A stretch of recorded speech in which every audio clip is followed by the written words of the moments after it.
Say your aunt told you the next time we're at the studio, you should ask Robert to be your godfather. Aunt Sparkle explained that I should sit on his lap and rub his head while I asked him to be my godfather. That is the start of him entering into my life in a different way than just being an artist or hanging out at the studio. It became more personable at that moment. Kelly agreed to be her godfather, but soon after, when she was around 13, Landfair says he began grooming her and touched your 17th birthday. You say, Robert told me the copies of one of the sex tapes of 14-year-old me were beginning to be sold on the streets of Chicago and across the country. I was empty. I was very hollow inside. I was very confused. According to Landfair, after the 2001 leaked tape, Kelly told her parents that he was in love with their daughter. It was very complicated.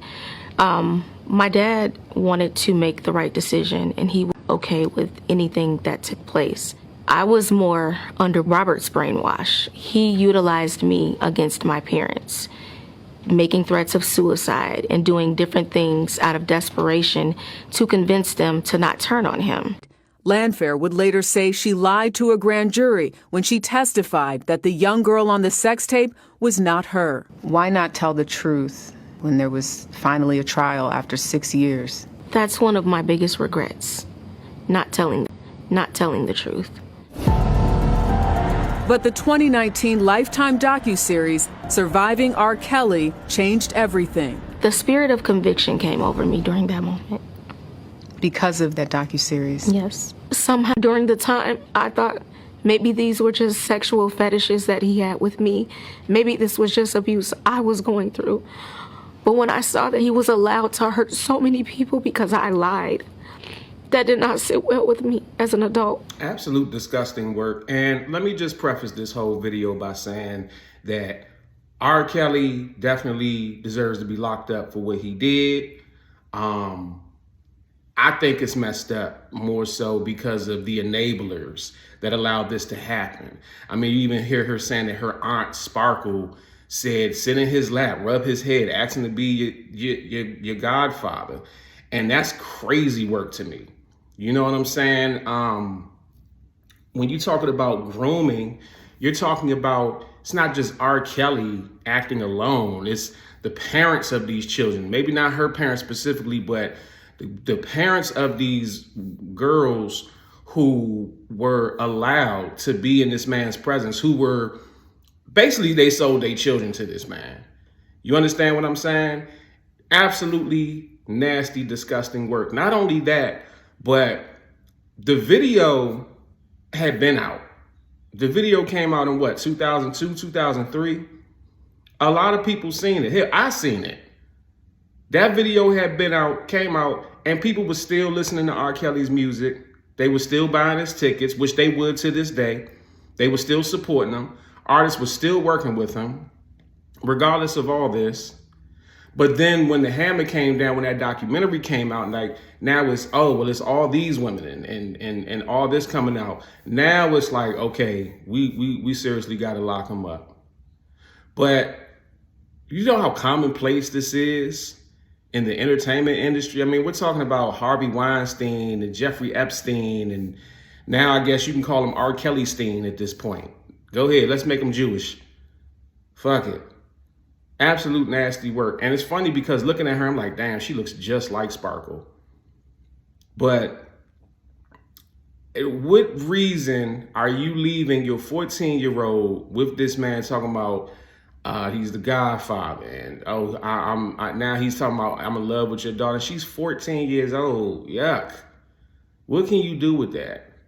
Anytime that I had studio sessions with younger children, I would always prefer for their parents to be there, just cause. I mean, the parent is the one that's paying, you know what I'm saying? So, and very rarely did I work with younger kids in the studio. I had a couple clients that were like younger. I remember this one white boy, he was real young, but he was like 12 years old, but he be rapping some gangster shit.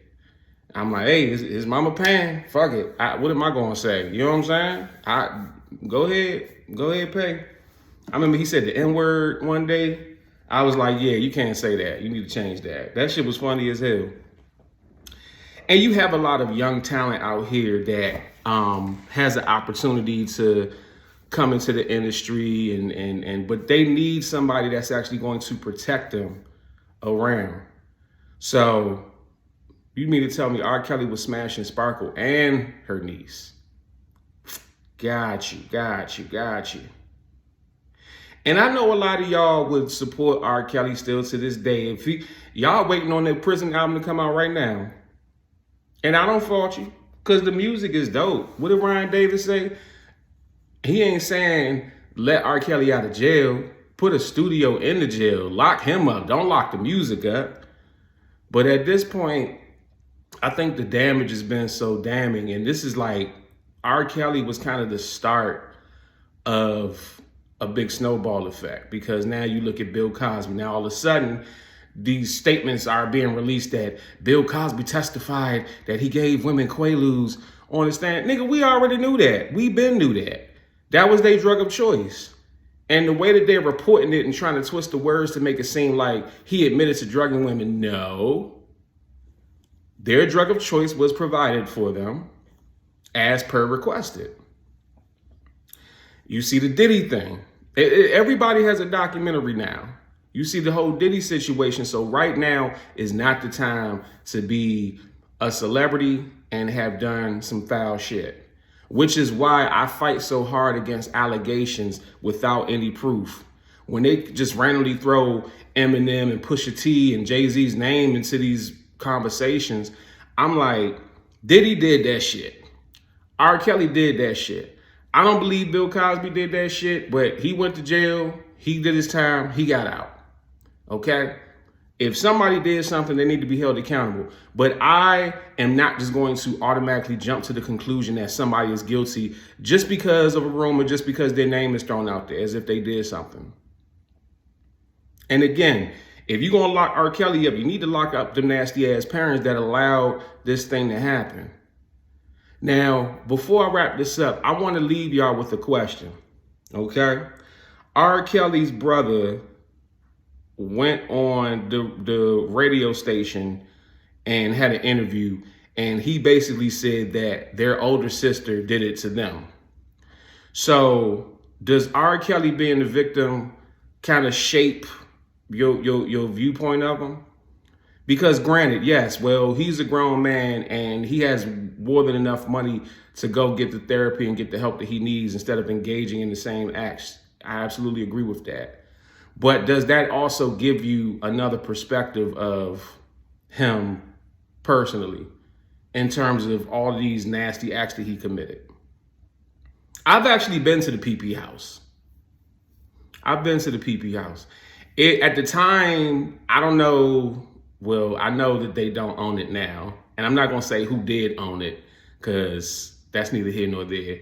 But it used to be Deion Sanders' house. Then it was R. Kelly's house. And when my homie told me that that's the house that we was in, it was funny because I was actually standing in a basketball court. It was like a high school gym size basketball. Actually, it was bigger than the high school gym. That basketball gym was big as shit. So it was just funny him saying that, and I'm standing in the basketball gym like, oh, that makes sense because, you know, R. Kelly is like a super duper hooper. But yeah, I was like, oh, that little studio room does look kind of familiar. Okay, wow, that's crazy. You know what I'm saying? But, floors were pretty clean. It wasn't sticky in there at all. It didn't reek of urine. You know what I'm saying? No baby oil nowhere. Pretty good traction on the floors as I was walking through. So, I don't know. All right, what can I say? Let me know what you think in the comment section. If I had a machine that could travel through time, I would go back some years with a Mac and a 9, 2 Uzis with a few grenades in my hand, 8Ks, HKs, more Ks than the Klan. Fuck a nigga gonna do against me with a musket. I'm talking about them days they would stone you in public. You probably go back in time to meet Jesus Christ. I'd ask Jesus for help to steal Judas' ice. Amen. You got music, you got a business, you got a product or service, but you're not making enough money off of it because you don't have enough exposure. DM or email me right now to get promoted on my platforms. I have 850,000 subscribers on YouTube. I have 460,000 followers on Instagram. I have the following that you want to get seen in front of. I was able to increase the sales of this Amazon book off of a YouTube sponsorship with just 30,000 views. And I was able to give this artist 15,000 views with the Instagram repost in less than 24 hours. So DM or email me at bookingcranklucas@gmail.com right now to get more exposure and more money for your business.